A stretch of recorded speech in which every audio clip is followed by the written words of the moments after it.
Once upon a time in Oakland, California, there lived a young boy named Mar.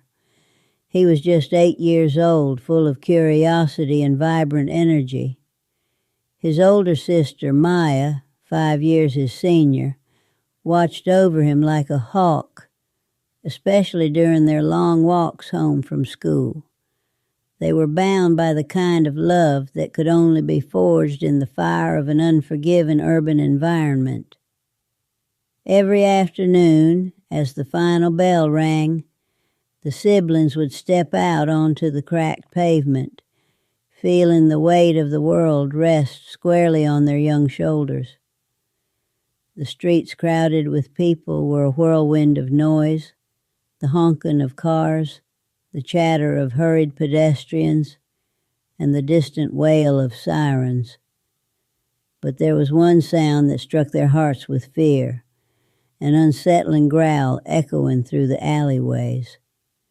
This growl belonged to a figure they had come to dread, the crazy lady.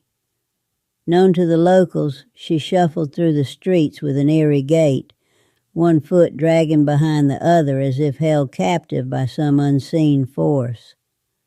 Her clothes were tattered and stained, her hair wild and matted, framing a face that had seen too much, yet understood too little.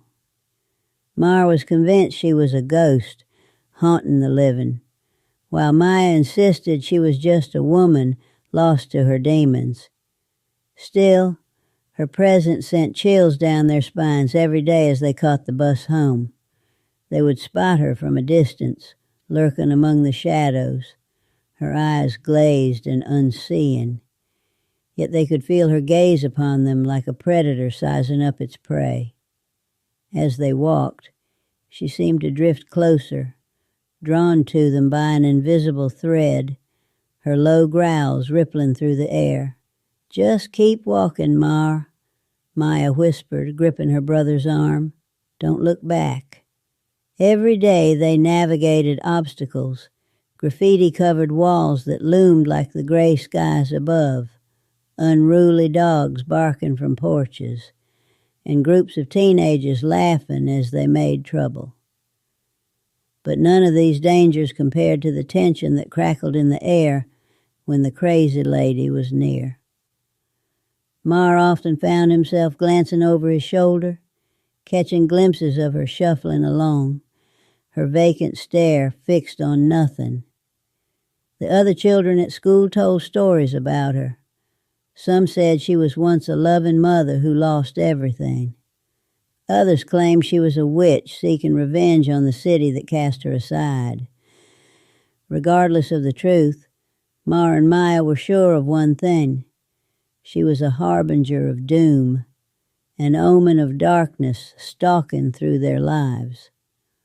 On particularly tense days, when the clouds rolled in heavy and the air felt thick with unease, they would hear her growls morph into incoherent whispers, as if she had something sinister to share. Mar's imagination ran wild.